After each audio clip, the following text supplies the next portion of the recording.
जब हमीदा की शादी हुई इसकी उम्र 16 साल थी। वो बेहद अल्लड़ और सादा तबीयत लड़की थी। जब वो 4 साल की थी तो इसकी मंगनी इसके दादा दादी ने अपने छोटे बेटे के लड़के से कर दी थी। यूँ वो अपने चाचा की बहू बनी। हमीदा की शादी के कुछ माह बाद ही इसके दादा दादी बारी बारी इंतकाल कर गए। ससुराल में इसका चाहू इन्हीं की वजह से था, वरना इसका शौहर बहराम इसको पसंद नहीं करता था। वो पहले दिन से ही हमीदा से शादी के खिलाफ था और इसकी वजह भी थी।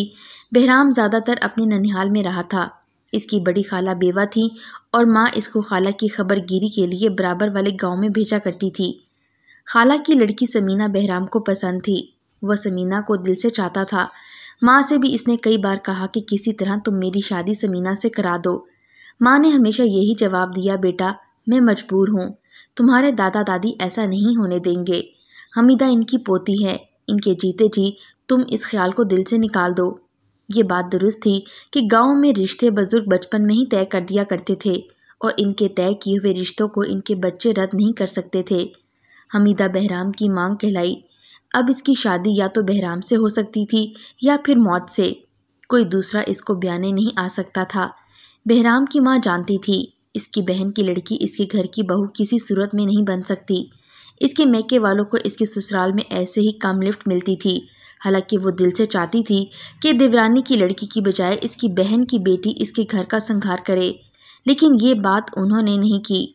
इसने अपने बेटे को भी खामोश करा दिया और ख़ुद भी कभी इस बात को लब पर ना लाई थी। इसमें सवाए तनाज़ुर के कुछ नहीं रखा था। फिर हमीदा की बहराम से शादी हुई तो मारे मंदे से बहराम ने इस बंधन को कबूल किया। इसने हमीदा को दिल से बीवी तस्लीम ही नहीं किया। पहले रोज़ इसका रवैया हमीदा के साथ नहायत रूखा, फीका और अहानत मेज़ था। वो इसकी बहुत कम परवाह करता। देर से घर आता और इसके काम में नुक्स निकालता रहता। माँ इसका कर्ब समझती थी। बाकी लोग इसको समझाते कि इसकी ये आदतें अच्छी नहीं हैं। हमीदा एक साबर लड़की थी। वो सब कुछ सहती और किसी से कोई शिकवा ना करती। इसको अपने शौहर बहराम से बेपनाह मोहब्बत थी।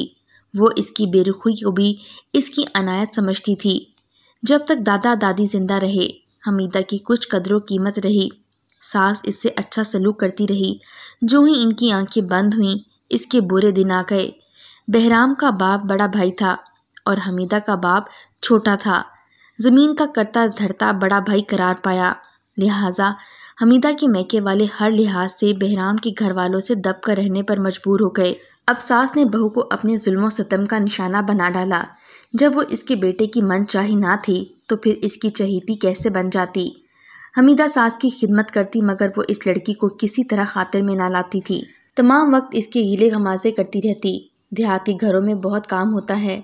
जिम्मेदार लोग या तो ये काम अपने मज़ारों की औरतों से कराते हैं, मगर जो लोग 2-4 बेगमात के मालिक होते हैं इनकी औरतें खुद चक्की पीसती, धान कूटती, घास काटती, फसल की बोई में मर्दों का हाथ बटाती, जानवरों की देखभाल, दूध धोना, लस्सी बलवाना, बान बांटना और चारपाइयाँ बुनना, गर्ज हर काम औरत ही को करना पड़ता था। हमीदा के सास ससुर बहुत बड़े ज़िम्मेदार तो नहीं थे, मगर छोटे ज़िम्मेदारों में इनका शुमार ज़रूर होता था। इनकी औरतें घर से बाहर खेतों में काम करने नहीं जाती थीं। घर के अंदर भी मज़ारों और किसानों की औरतें आकर काम कर जाती थीं, मगर हमीदा की सास घर के अंदर के सारे काम हमीदा से ही करवाती थी। फिर भी यही कहती रहती थी कि मेरी बहू बदसलीका है, फोड़ है, कोई काम ढंग से नहीं करना जानती। भला मेरा लड़का घर से भागे ना तो क्या करे। हमीदा के मैके तक ये बातें पहुंचती थीं, मगर वो चुप थे। शराफत की वजह से किसी सूरत अपनी लड़की की तलाक नहीं चाहते थे। इन्हीं हालात में हमीदा की एक बेटी पैदा हो गई। इसने माँ बनते ही बीवी होने के मान से मुंह मोड़ लिया। अब वो सरापा ममता बन गई थी। अपनी बेटी के प्यार में गुम हो गई। पहले वो बहराम की बेरुखी पर दुखती और कुड़ती थी। अब ऐसा खिलौना कुदरत ने इसकी गोद में डाल दिया था कि इसमें खोकर वो बाकी सारी महरूमियाँ भुला बैठी थी। इसने अपनी अधूरी ज़िंदगी से समझौता कर लिया। जानती थी कि आखिर कहाँ जाना है, मर कर ही इस घर से ही निकलना है। जिन दिनों हमीदा की बच्ची 10 माह की थी, हमीदा की नंद की शादी की तकरीब हुई। शादी वाले रोज़ बच्ची की तबीयत ख़राब थी। इसको बुखार था। सर्दियों की आमद थी। इस बदलते मौसम का झटका हमीदा की बच्ची रानो को लगा। वो शादी के कामों में लगी हुई थी, मगर दिल बच्ची में अटका हुआ था। देहात में घर बड़े और खुले होते हैं। सास के कमरे के सामने शादी में आई हुई औरतें बैठी थीं। मरासतें ढोलक पर गीत गा रही थीं। रात जगा हो रहा था। बराबर वाले सेहन में हमीदा और बहराम का कमरा था। दरमियान में छोटी सी मिट्टी की दीवार थी। दोनों तरफ के सेहन काफ़ी बड़े बड़े थे। हमीदा सास के कमरे में बेटी को गोद में लिए बैठी थी। अचानक बच्ची रोने लगी। इसका जिस्म बुखार से फनक रहा था। हमीदा को ख्याल आया वो अपने कमरे में जाकर दवाई की शीशी उठा लाए और बेटी को पिला दे तो शायद बच्ची को कुछ सुकून मिले और वो सो जाए। रानो को वो एक औरत की गोद में देकर चली गई। सास के कमरे के सामने का सेहन पार करके वो अपने सेहन में आई। दोनों सेहनों की लंबाई चौड़ाई अलग-अलग 2000 मुरब्बा गज होगी। देहात में बिजली नहीं होती। जहाँ रात जगा हो रहा था घर की सारी लालटेनें वहीं जल रही थीं। हमीदा वाले सेहन में मुकम्मल अंधेरा था। वो अंधेरे में चलती हुई अपने कमरे में पहुंची। इसने ताकचे में हाथ से माचिस को टटोला कि वहीं ताक में रखे मिट्टी के दिए को जला दे और फिर इसकी रोशनी में दवा की शीशी उठाकर ले जाए। दिए को बाहर नहीं जला सकती थी क्योंकि सेहन में दिया बुझ जाता था। यूं भी इसके सेहन में सास वाले सेहन की रोशनी मध्यम होकर आ रही थी। हमीदा ने दिया चलाया और इस तख्ते की तरफ हाथ बढ़ाया जो दीवार में नस्ब था और जिस पर दवा की शीशी रखी थी। अचानक इसकी नज़र चारपाई पर पड़ी। वहाँ कोई शख्स पगड़ी मुंह से लपेटे बैठा नजर आया। इसने दिए की रोशनी में इसका चेहरा देखना चाहा।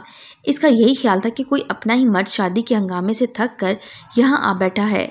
यह बहराम हो सकता है या इसका छोटा भाई होगा, नहीं तो इसका कोई चाचे मामे का लड़का होगा। ऐसा ही रिश्ता ज़हन में रखते हुए जब इसने दिए को इसके चेहरे के सामने किया तो वो शख्स घबरा कर उठ खड़ा हुआ। ये कोई अजनबी था। इसके हाथ में खून आलूद कुल्हाड़ी थी।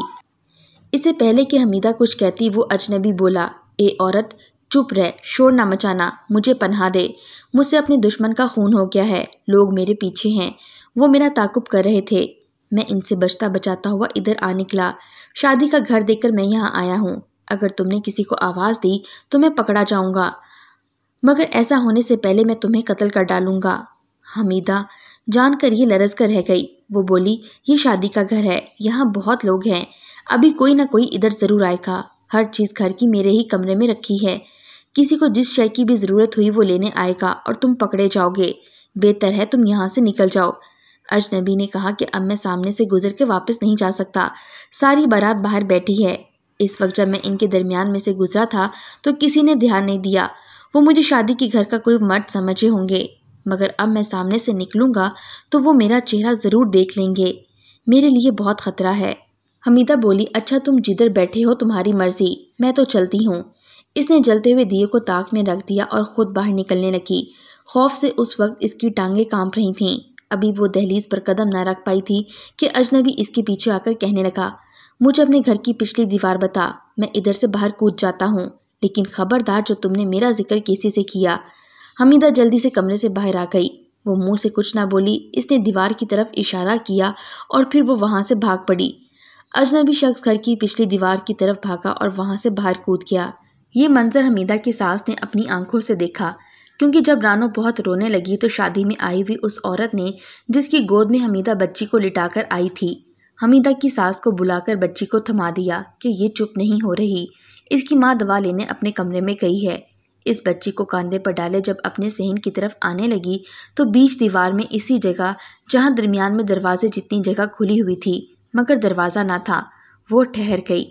इसने देखा कि इसकी बहू के कमरे में दिए की मध्यम रोशनी में इसने पहले अपनी बहू को एक मर्द के साथ बात करते, फिर इसको दीवार की तरफ इशारा करते भी देखा। हमीदा इस तरफ भागकर आ रही थी, मगर वो अजनबी जिसने पगड़ी से अच्छी तरह अपना मुंह लुपेट रखा था दीवार फैलाकर बाहर जा चुका था। सास ने हमीदा को वहीं पकड़ लिया।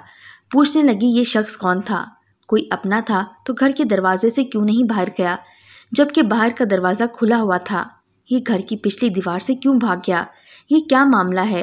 हमीदा बुखला गई। वो डरी सहमी कुछ ना बोल सकी, सिवाय इसके कि मुझे नहीं पता कि वो कौन था अम्मा। मैं जब दवा लेने गई तो वो मेरे कमरे में बैठा था। इतना सुनना था कि सास ने हमीदा को बालों से घसीटते हुए अंधेरे में ले गई और 2-4 लाते और मुक्के मार कर बोली, बदबख्त बदकिरदार, तेरे ये करतूत हैं। तुझे क्या लगा कि शादी के हंगामे में है, मुझे कोई नहीं देख पाएगा? सच बता, तूने किस यार को बुलाया था? किसको अपने कमरे में मुलाकात का टाइम दिया था? न जाने तू कब से इसके साथ अंदर कमरे में बंद है। बच्ची रो रो कर हलकान हो गई है और तू बता कौन था? वो बहू को मारती जाती थी और हमीदा वापस यही कहती थी कि कोई नहीं अम्मा, मुझे कुछ पता नहीं कौन था अम्मा। सास इस बात से मुतमईन ना हो सकी। वो यही कहती रही कि तुझ जैसी बदचलन औरतें यही करती हैं, समझती हैं कि शादी में मिल लेना अच्छा मौका है। किसी को किसी की खबर नहीं होती। सूरत से कितनी मासूम नजर आती है। ठहर जा, अभी मैं बताती हूँ बहराम और सारी बरादरी को। फिर वो रात ही नहीं, सारी जिंदगी हमीदा पर भारी हो गई। सुबह सास ने पहले बेटी को रुखसत किया, फिर बहू को, मगर बेटी को डोली में इसका घर आबाद करने के लिए रवाना किया और बहू को घर बदर होने के लिए घर से बेघर कर दिया। आज भी रोकर जब हमीदा कहती है कि मुझे कुछ पता नहीं वो कौन था, तो सब इस पर हंसते हैं और कोई इसकी बात का यकीन नहीं करता। मेरा नाम नाजिया जमान है। मैं खैबर पख्तूनख्वा से ताल्लुक़ रखती हूँ। मेरी फैमिली पठान है और बिलाशुबा पठान गैरतमंद और दलेर कौम है। मेरे वालिद साहब ज़मीनी तनाज़े में कत्ल हो गए थे, जबकि मेरी माँ वालिद साहब के लिए अदालतों से इंसाफ मांगते मांगते रोड एक्सीडेंट में चल बसी। मेरा भाई फ़कत 9 साल का था जब मेरे वालिदैन का इंतकाल हुआ और भाई ने मेरी जिम्मेदारी संभाल ली। मैं अपने भाई से 1 साल बड़ी थी। हमारे करीबी रिश्तेदार बजाय यतीम मस्कीन समझकर हमारी मदद करते, उल्टा उन्होंने हमसे घर बार सब कुछ छीन लिया और हमें चलता किया। मेरा भाई मुझे लेकर करीबी शहर आया और जूते पॉलिश करने का काम शुरू कर दिया। पहले पहल हम दोनों बहन भाइयों ने अलग अलग जगह पर जूते पॉलिश करने का अड्डा लगाया, मगर कुछ खुदा के खौफ से आरी मर्द मुझे ऐसे देखते जैसे मुर्दार को गिद्ध देखते हैं, और मेरी मेहनत से कमाई दौलत भी मेरे हाथ में पकड़ाने के बहाने मेरे जिस्म को छूते। मैं रोज़ 2 वक्त की रोटी कमाने की खातिर कई हवस परस्त मर्दों की बेहुदा हरकतों को चुपचाप सहती और अपने काम पर लगी रहती। एक दिन मुझे इस अजियत से गुजरते मेरे भाई ने देख लिया, तो इसी दिन मेरे भाई ने मेरा और अपना अड्डा उठाया और शहर के मेन बस स्टैंड पर जाकर अड्डा लगा लिया। हम लोग दिन को जिस बोरे की टाट पर बैठकर जूते सिलाई करते, रात को इसी पर सो जाते। यहाँ तक कि 3 साल हमने ऐसे ही सड़कों पर सोते गुजार दिए। जब मेरी उम्र का 14वां साल शुरू हुआ तो एक बुजुर्ग ने मेरे भाई को मशवरा दिया कि कोई घर किराए पर ले लो और अपनी बहन को घर में रखो। अब ये जवानी की दहलीज पर है, कल को इसकी शादी भी करनी है, तो यूं रोड पर बैठी लड़की को अपनाने के लिए कोई भी तैयार नहीं होगा। बूढ़े बुजुर्ग शख्स की बात मेरे भाई के दिल को भा गई। उन्होंने दूसरे दिन ही एक कमरे, एक किचन और बाथरूम पर मुश्तमिल छोटा सा घर ले लिया और हम लोग वहाँ शिफ्ट हो गए। पहले पहल हम कचरे से चुनकर या रेडियो थैलों से बचा हुआ खाना उठाकर खा लेते थे, मगर अब मेरे भाई की सोच बदल गई।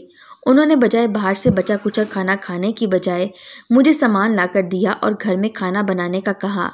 मैंने जैसे तैसे करके खाना बनाना शुरू किया और अल्हम्दुलिल्लाह कुछ अरसे में खाना बनाना सीख गई। दूसरी तरफ मेरे भाई जूते पॉलिश करने के साथ साथ जूते मुरम्मत का काम भी शुरू कर दिया। यूँ हमारा गुजारा ठीक ठाक होने लगा। मैं अक्सर दोपहर में रोटी भाई को वहीं लारी अड्डा देने जाती थी। इसी दौरान एक पंजाबी लड़के बिलाल से मेरी आंखें चार हुईं और फिर आहिस्ता आहिस्ता ताल्लुक़ बनने लगा। यहाँ तक कि अब मैं भाई को रोटी देने के बाद वापसी पर बस स्टैंड के पीछे बिलाल से मुलाकातें भी कर लेती। यूँ हमारी कुर्बत बढ़ने लगी। जबकि मैं पठान होने की वजह से गोरी चिट्टी और खूबसूरत तो थी ही, मगर दूसरी तरफ मेरे नए नक्श और जिस्मानी साख्त भी बहुत प्यारी थी। मैंने अपना आप बिलाल को सौंप दिया, मगर बिलाल मुझे शादी के लिए मजबूर करने लगा, जबकि मुझे यकीन था मेरा भाई किसी भी कीमत पर इस रिश्ते के लिए रजामंद नहीं होगा। लिहाजा मैंने बिलाल को तमाम हकाइक से आगाह किया तो बिलाल ने मुझे भाई को रास्ते से हटाने का कहा, मगर चाह कर भी मोहब्बत की खातिर अपने भाई की जान ना ले सकी। आखिरकार बिलाल ने एक और चाल चली और मुझसे पूछा कि तुम्हारे भाई का सबसे करीबी दोस्त कौन सा है। मैंने भाई के करीबी दोस्त का बताया तो बिलाल ने मुझे इस पर इज्जत लूटने का इल्ज़ाम लगाने को कहा और बताया कि तुम्हारा भाई तैश में आकर अपने दोस्त को कत्ल कर देगा तो जेल चला जाएगा। बाद में तुम मुझसे शादी कर लेना और कुछ अरसे बाद तुम्हारे भाई की ज़मानत करवा लेंगे। मेरी आंखों पर मोहब्बत की पट्टी बन चुकी थी। मुझे बिलाल के सिवा ना तो कोई रिश्ता नज़र आ रहा था और ना ही कोई रास्ता। मुझे लगता था कि एक बिलाल ही है जो सब कुछ है और जो कुछ बिलाल कहता वही ठीक है। लिहाजा मैंने इसकी बात मानकर भाई की करीबी दोस्त पर इज्जत लूटने का इल्ज़ाम लगा दिया और भाई को इतना तैश दिलाया कि मेरे भाई ने अपने दोस्त को कत्ल किया और कानून की गिरफ्त से बचने के लिए भाग गया। मेरे भाई ने किसी तरह मुझसे रब्ता किया और मुझे अपना ठिकाना बताया तो मैंने फ़ौरन बिलाल के ज़रिए पुलिस को भाई के मुतालिक बता दिया। यूँ मेरा भाई गिरफ्तार होकर जेल चला गया और मैं बिलाल से निकाह करके फैसलाबाद आ बसी। यहाँ आकर मुझे यकीन हुआ कि मोहब्बत फ़क़्त एक अजाब का नाम है। मोहब्बत के नाम पर महरम रिश्तों को छोड़ने वाली औरतें आज तक महबूब के सामने मोतबर नहीं ठहरी और ना ही कभी ससुराल में इज़्ज़त पा सकी हैं। लिहाजा मुझे भी मेरे महबूब शौहर के घर वालों ने घरेलू मुलाजमा समझ लिया। मुझसे जानवरों से बदतर सलूक किया जाता। मुझे दिन में फ़क़्त एक बार खाना दिया जाता। यहाँ तक कि मुनासिब खुराक ना मिलने की वजह से मेरी कोख में मेरे 2 बच्चों ने दम तोड़ा। तो जब मैंने तासुब भरे लहजे में अपने महबूब से शिकवा किया कि मेरा नहीं तो अपने इन बच्चों का ही ख्याल कर लो, तो बिलाल ने तंज़न कहा, ये कौन सा सिर्फ मेरे थे, मैं इनका ख्याल करूं, इनकी वजह से तुझ पर तरस खाऊं। पता नहीं कितने मर्दों से तेरे ताल्लुक़ बनाए रखे हैं। जो औरत मेरी खातिर अपने सगे भाई को धोखा देकर मौत के फंदे तक पहुंचा सकती है, वो मुझे कैसे धोखा नहीं दे सकती। मुझे बच्चों की मौत का कोई मलाल नहीं है। चुपचाप जिस हाल में तुम्हें रखा जाता है रहो, वरना जहर खाकर मर जाओ। वापसी का यह तलाक का ख्याल दिल से निकाल दो। जब तक जिंदा हो तुम्हें मेरी ख्वाहिश को पूरा करना होगा। जब तुम मर जाओगी तुम्हारी जगह कोई और ले लेगा। दुनिया में हज़ारों तुझ जैसी बेवकूफ़ मुझ जैसे शिकारियों के लिए बैठी हैं। ये लफ्ज़ नहीं निश्तर थे जिन्हें सुनकर मुझे ज़िंदगी में सबसे बड़ा मिलाल हुआ था और इस अज़ियत से निकलने के लिए दुआएं करने लगी थी। और महबूब को तो मुझ पर तरस ना आया, मगर शायद तकदीर को मुझ पर तरस आ गया। मैं एक बार छत पर कपड़े डालने गई तो सीढ़ियों से फिसलकर गिर गई। मेरी टांग की हड्डी टूटकर चकनाचूर हो गई और खून सप्लाई करने वाली नालियां कट गईं, जिसकी वजह से मेरी टांग काटनी पड़ी। जब मैं अपाहिज होकर बिस्तर पर पड़ गई और किसी काम की ना रही, तो मुझे मेरे महबूब शौहर ने तलाक देकर घर से निकाल दिया और एक रहमदिल बूढ़े शख्स ने मुझे फैसलाबाद के दारुल अमान में पहुंचा दिया। मैं आज यहाँ अपनी ज़िंदगी के दिन काट रही हूँ और लोगों से अपनी हकीकत छुपा रही हूँ, क्योंकि मुझे लगता है कि जब दुनिया के सामने मेरे अमाल आएंगे तो ये हमदर्दी करने वाले लोग मुझसे नफ़रत करने लगेंगे। मेरा भाई जो मेरा मुहाफ़िज़ था, इसे सज़ाए मौत सुना दी गई और मेरे भाई का करीबी दोस्त जो इस मुश्किल में इसका साथ देता, बिलाल जैसे शातिर इंसान ने इसे मेरा इस्तेमाल करते हुए मेरे भाई के हाथों कत्ल करवा दिया। आज मेरी ज़िंदगी का सबसे बड़ा पछतावा है कि मैंने एक गैर महरम की मोहब्बत की खातिर अपने भाई को फांसी के फंदे तक पहुंचा दिया है।